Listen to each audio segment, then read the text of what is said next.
Hey everybody, welcome back to RPG Imaginings. I have a double unboxing for you today. I got two packages in the mail today, both of role-playing supplements. These are both classic supplements, but one of them is print on demand, and so I wanted to share both of them with everybody in the audience. Because, of course, the theme of RPG Imaginings is that we are examining role playing games that have traditionally existed outside of the fringe. Call of Cthulhu is, I'm happy to say, starting to become the exception to this rule, as Call of Cthulhu has been catching on over the last couple of years, and with the release of that great starter set and the forthcoming releases of Gateways to Terror and Deadlight and Other Adventures, which is the update to the Deadlight adventure. I also want to point out that yesterday Chaosium released the PDF for the new Dark Ages 3rd edition, which Dark Ages has an interesting history. It was published, I believe, originally, a lot of the original text was by a German fan. So feel free to correct me in the comments if I'm getting this wrong, but... and we got a package within a package here. So, by a German fan, and then in 2003 it was released as a second edition for 6th edition Call of Cthulhu, I want to say. And then we have an eBay bag inside of a UPS bag, so that's interesting. I mean, I don't mind that it's well packed, and so good job to this individual on eBay. And then in 2015, there was an ash can version of the 3rd edition of the game that was released. I just learned this recently at Gen Con 2015. And then finally, with the success of 7th edition, Chaosium has been able to do a lot more writing and add that to their list of hardcover books. And so check out the PDF of Call of Cthulhu Dark Ages if you're interested in that. Now, I'm going to try to take this out of the bag without damaging it anymore. It's in good... I'm expecting it to be in good condition, and it pretty well is. This is At Your Door for Call of Cthulhu Now, a modern-day campaign. This was originally released. Let's dive into this. Okay, and so, it's kind of an older book. Some of the glue is yellowing. I bought it knowing that it wasn't in great condition, but still wanted to give it a look. This was originally published in 1990, so this truly is a classic Call of Cthulhu supplement. And I haven't done much reading on this at all, but I just wanted to show all of you what I was doing. I love these old introductions. Those expecting to be players in this campaign should stop now and read no further. Noble Keeper, please read on. So obviously I'm not trying to give you any surprises or anything, but this is one of the earlier campaigns or series of adventures that was produced for early Call of Cthulhu. And so, I'll just give a quick little flip through here. There's going to be some art that some people may argue are spoilers, but, just you don't watch if you don't want to see spoilers, folks, okay? Here in the center of the book, we have some handouts that are single-sided, so those could either... I'm just curious. Yep, they are actually... the handouts are actually...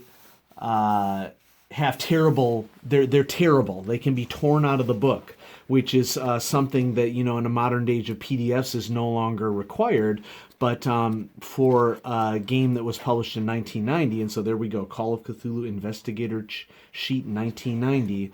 So there's our first unboxing, At Your Door for Call of Cthulhu Now, a modern-day campaign.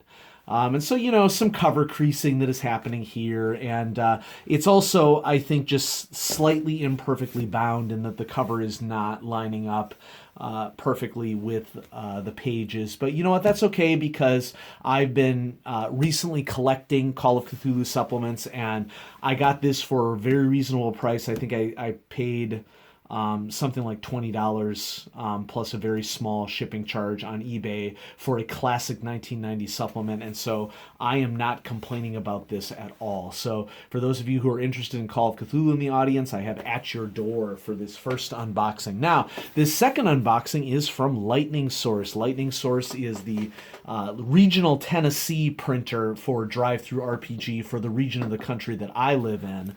And this particular book is one one that I was inspired to get based upon some discussions I had seen on Twitter from Bud's RPG review of things that he was interested in reviewing and discussions that we had had. And I'm going to be honest with you, this is an example of a game that really wasn't on my radar when I was a young gamer, and that's part of the reason why I'm excited to share it here on the channel. Now, before I get too far, I just want to pull a packing slip out of here so that we don't have any addresses on camera. And so here we go. What do we have in here? A big, thick print-on-demand copy.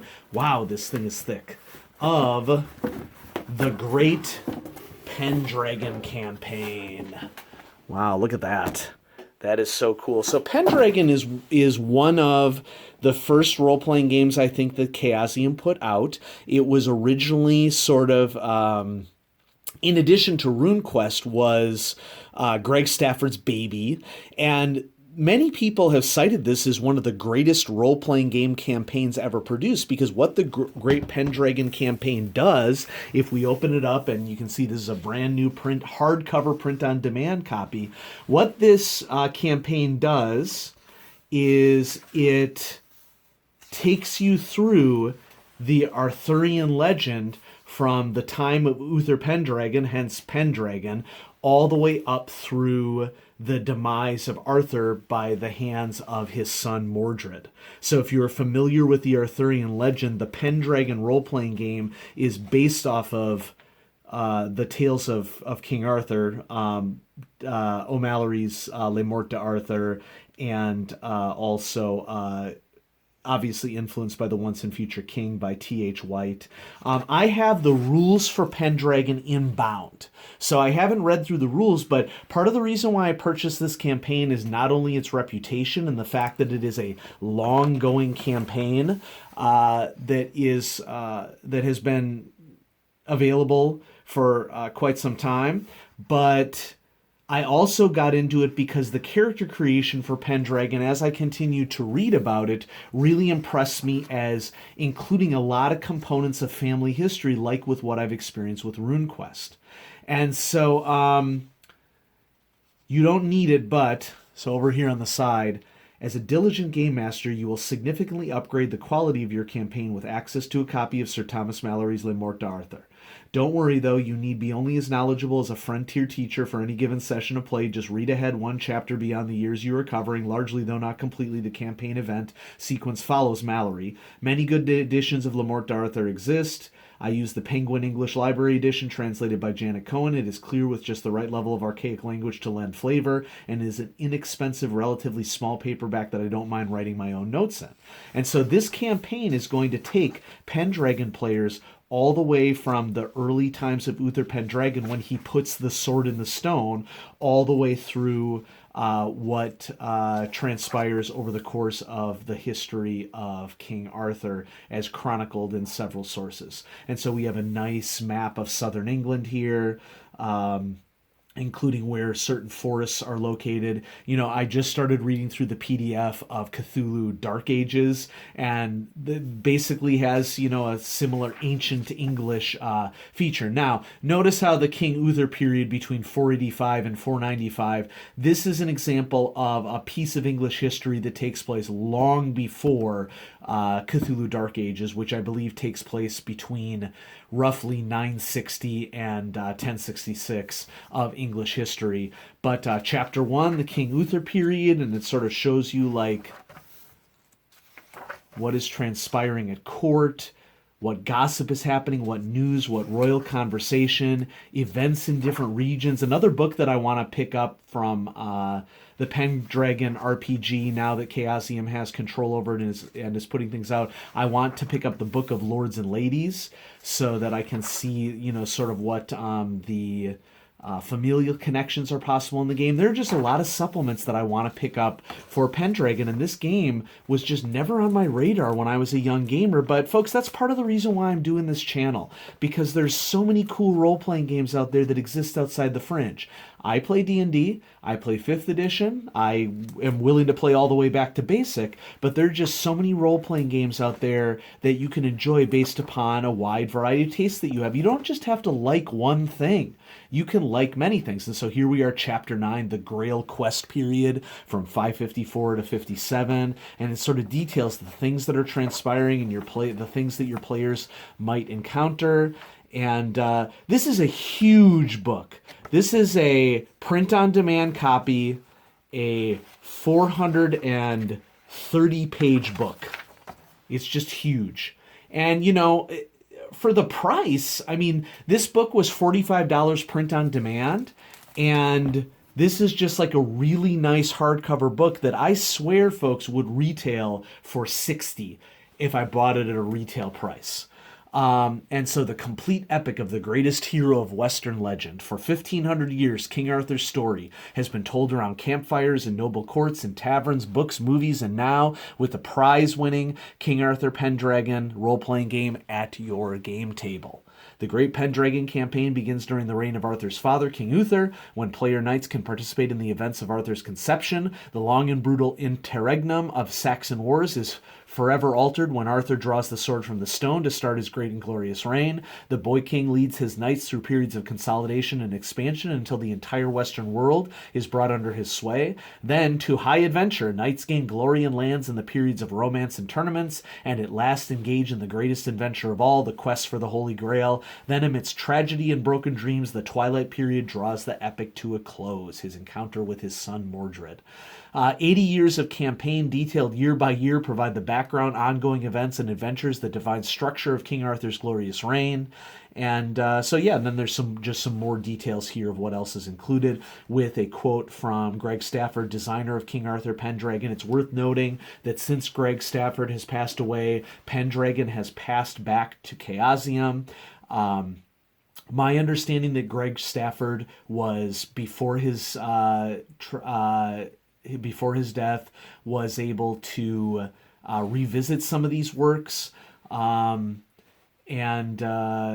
So Greg Stafford says, I've been working on this book for over 20 years since the first publication of King Arthur Pendragon. This is the culmination of 40 years of research, pleasure, and gaming. It's a tremendous joy to bring my love of the legend all together here. And so a big part of the reason why I purchased this is because this is a legendary role-playing campaign about a legendary piece of literature and folklore from England. Now, you'll notice on my PD copy here with shipping, I do have a little bit of a bump here on the bottom corner that happened, but you know, it makes the copy my own. And so that's always a risk whenever you order anything online or do it via POD. But I was excited to share this with everybody in the audience who might be interested in role-playing games that you may not have heard of. And when I get my Pendragon core book and have a chance to read through it, I'll sort of update you on where I stand on Pendragon as a system. And so definitely excited to show this to you. Definitely excited to show At Your Door with You, Call of Cthulhu Now, published in 1990. So this is a piece of Call of Cthulhu history right here. I was in middle school when this was published, okay? So this campaign is 30 years old, okay? And through the power of eBay, I was able to purchase a copy at a very, very reasonable price to add to my collection. So thanks everybody for watching. Thanks for subscribing to RPG Imaginings. I'm going to keep doing this so long as there's interest. I really do think that we need more role-playing YouTube channels out there that exist outside the fringe. There are tons of YouTube channels out there that govern 5e, and that's awesome. I mean, more content for role-playing. I don't have any qualms whatsoever from us having like a huge amount of channels for D&D and other more common role-playing games, but that doesn't mean that you can't learn about other things that you would enjoy on YouTube. And so thanks so much for watching, everybody. Have a great day.